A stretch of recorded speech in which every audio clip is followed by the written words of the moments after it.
नमस्कार students of class 7।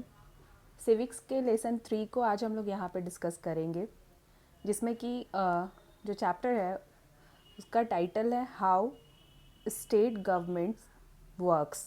कैसे जो राज्य सरकार है वो काम करती है। तो राज्य सरकारों के बारे में बात करने से पहले सबसे पहले हम लोग कुछ चीज़ें जान लेते हैं अपने इस भारतवर्ष के बारे में। आपको ये जानना बहुत ज़रूरी है कि भारत जो है उसको यूनियन ऑफ स्टेट्स क्यों कहा गया है।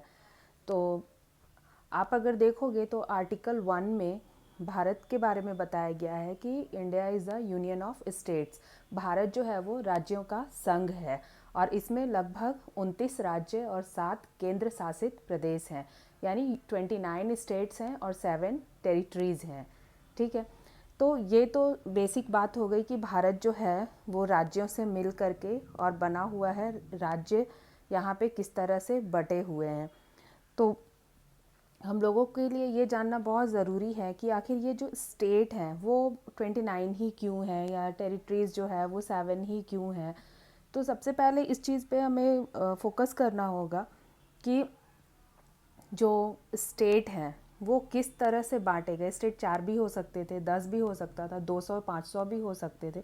तो इसको समझने के लिए सबसे पहले हमें ये जानना होगा कि यहाँ पे जो स्टेट है, ठीक है, तो इसको लैंग्वेज के हिसाब से, लैंग्वेज के अनुसार इसको बांटा गया। लेकिन ऐसा भी नहीं है कि जो 29 स्टेट्स हैं तो सब में 29 भाषाएं यहाँ पे बोली जाती हैं, ऐसा नहीं है। यहाँ पे है कि ये सब जितने भी राज्य थे वो लगभग अलग अलग रेसेस, अलग अलग कल्चर को फॉलो करते थे। तो इस तरह से लैंग्वेज के अकॉर्डिंग जिसको जो जिस भाषा को बोलने वाला है वो वहाँ जाकर सेटल हो गया। तो इस तरह से भारत में राज्य जो है वो अलग अलग तरह से आप देखोगे कि बोली के हिसाब से बट गए। ऐसे तो अगर देखा जाए तो भारत में लगभग 22 जो है वो ऑफिशियल लैंग्वेज है, लेकिन 1600 से ज़्यादा भाषाएं यहाँ पे बोली जाती हैं। और अगर डायलेक्ट्स की बात करें तो वो तो आपका लगभग आप कह सकते हो कि 1500 से ज़्यादा ही हैं। तो यहाँ पे जो स्टेट बटे वो शुरुआती समय में भाषा के अनुसार बटे, और उसके बाद में फिर इन सब के जो आप कह सकते हो कि कल्चर है वो बिल्कुल भी अलग अलग थे। अब ये कारण क्या था कि ये जो है वो लैंग्वेज के अकॉर्डिंग बटे। तो आप देखोगे कि हमारे जो भारत के जितने भी राज्य हैं तो वहाँ पे अलग अलग एम्पायर्स, ठीक है, उनकी आइडेंटिटीज़ अलग थी, रिलीजन अलग थे। उसके अलावा ये अलग अलग रिलीजियस जो भी विचारधारा हैं उनको फॉलो करते थे। तो ऐसे में इनके इसके अलावा जो राज्य हैं वो फ़िलासफ़ीज़ पे भी बहुत ज़्यादा निर्भर की। थॉट्स अलग अलग रहे, लोगों का जो वे ऑफ लाइफ है वो बिल्कुल भी डिफरेंट रहा। तो इसके अकॉर्डिंग भी राज्य जो है वो बढ़ते चले गए। तो आप अगर देखोगे तो इंडिया जो है वो लैंड ऑफ डाइवर्सिटी के नाम से भी जाना जाता है।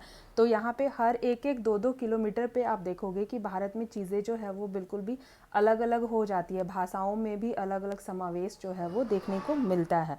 तो इसलिए कहीं ना कहीं भारत को यूनियन ऑफ स्टेट्स की जगह इसको यूनाइटेड स्टेट ऑफ इंडिया कहा जाना चाहिए था। तो ये बिल्कुल भी ये टाइटल जो है वो इस पर सुटेबल होता। इंडिया ना कह करके इसको यूनाइटेड स्टेट्स ऑफ इंडिया बोला जा सकता था। तो आप देखोगे कि भारत में जो फिलोसोफर्स भी हैं कि स्टार्टिंग में इसके बहुत सारे हिंदुइज़्म से भी ब्रांचेस जो हैं वो जुड़े हुए हैं। कुछ हैं जो शैव कहलाए, कुछ वैष्णव कहलाए, कुछ अद्वैतवाद को लेकर चले। तो बहुत ऐसे लोग हैं जो शक्ति की पूजा किए। तो यहाँ पे स्टेट्स जो है इस तरह से भी बटे कि पूजा पाठ के अकॉर्डिंग भी बटे, यहाँ पे जो है वो रिलीजन के अकॉर्डिंग भी बटे, और उसके अलावा फ़िलासफ़र्स जो हैं उनके थॉट्स के अकॉर्डिंग भी ये बांटे गए। लेकिन एक जो भारतीय भाषा है वो ऑफिशियली हिंदी ही रही।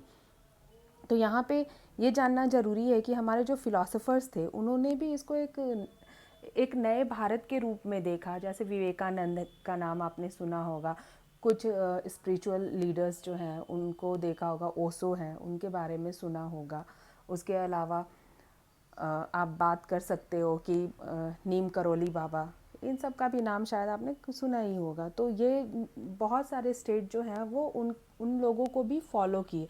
तो हर जगह की आइडेंटिटी जो है वो बिल्कुल भी पहचान जो है वो अलग है। कोई यहाँ पे देवभूमि हो गया तो कोई यहाँ पे बुद्धा का जन्म स्थान हो गया, तो कहीं पे ये माना गया कि जो लोग हैं वो सैविज़म को फॉलो कर रहे हैं, तो कहीं पे लोग जो है वो वैष्णव हो गए।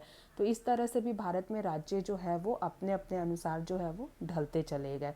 तो ये तो बात हो गई कि क्यों इंडिया को यूनियन ऑफ स्टेट्स कहा गया है। अब हम लोग देखेंगे कि इस चैप्टर में हम लोग पढ़ेंगे क्या। तो कुछ बेसिक पॉइंट्स हैं, जैसे कि इस चैप्टर में आपको देखने को मिलेगा कि जो भारत की राज्य सरकारें हैं वो किस तरह से काम करती है। यहाँ पे जो मेंबर ऑफ लेजिस्लेटिव असेंबलीज़ जो हैं, ठीक है, एमएलएज जो है वो किस तरह चुने जाते हैं, रूलिंग पार्टी के रोल क्या हैं, चीफ मिनिस्टर और जो मिनिस्टर्स हैं वो जब चुने जाते हैं तो उनका काम क्या होता है, और किस तरह से जो डिबेट है, वाद विवाद है, वो लेजिस्लेटिव असेंबली में की जाती हैं, और स्टेट गवर्नमेंट जो है वो किस तरह से काम करती है। अगर हम लोग डिबेट की बात करें तो ये डिबेट आपस में जो जीती हुई पार्टी है वही थोड़ी करेगी। इसके लिए ज़रूरी है कि सामने एक बेहतर अपोजिशन विपक्ष होना चाहिए जो कि हर एक मुद्दे को सीरियसली उठाए और जो लीडिंग पार्टी है उससे सवाल पूछ सके जो जनता के हित में हो। इसके बाद हम लोग बात करेंगे किस तरह से स्टेट गवर्नमेंट जो है वो काम करती है, और लास्टली हम लोग देखेंगे इस चैप्टर में कि जो मीडिया है उसका क्या रोल है गवर्नमेंट में, और किसी भी राज्य सरकार के लिए या किसी भी देश के लिए मीडिया का क्या इम्पोर्टेंस है, उसको क्यों इतना फ्री हैंड छोड़ा गया है कि वो जो पत्रकारिता है उसको एक स्तंभ की तरह क्यों इस्तेमाल किया गया है, या फिर क्यों कहा जाता है कि वो स्तंभ है भारत का, और भारत के संविधान में उसकी एक अहम भूमिका है, एक जगह प्राप्त है उसको। तो इसलिए ये भी कहा जा सकता है कि जो हमारा ये प्रजातंत्र है, जो डेमोक्रेसी है, लोकतंत्र है, ये हमेशा जो वोटर्स हैं उनके ऊपर भी निर्भर करती है कि वो किस तरह का राज्य बनाना चाहते हैं, किस तरह से अपने राज्य में तरक्की और खुशहाली चाहते हैं। तो ये तो बेसिक पॉइंट्स हो गया जो हम लोग इस चैप्टर में डिस्कस करेंगे। मुझे उम्मीद है आपको ये इंट्रोडक्शन पार्ट समझ में आया होगा। Thanks for watching. जो भी आपको डाउट लगे वो आप कमेंट में पूछ सकते हैं। पढ़ते रहिए, खुश रहिए।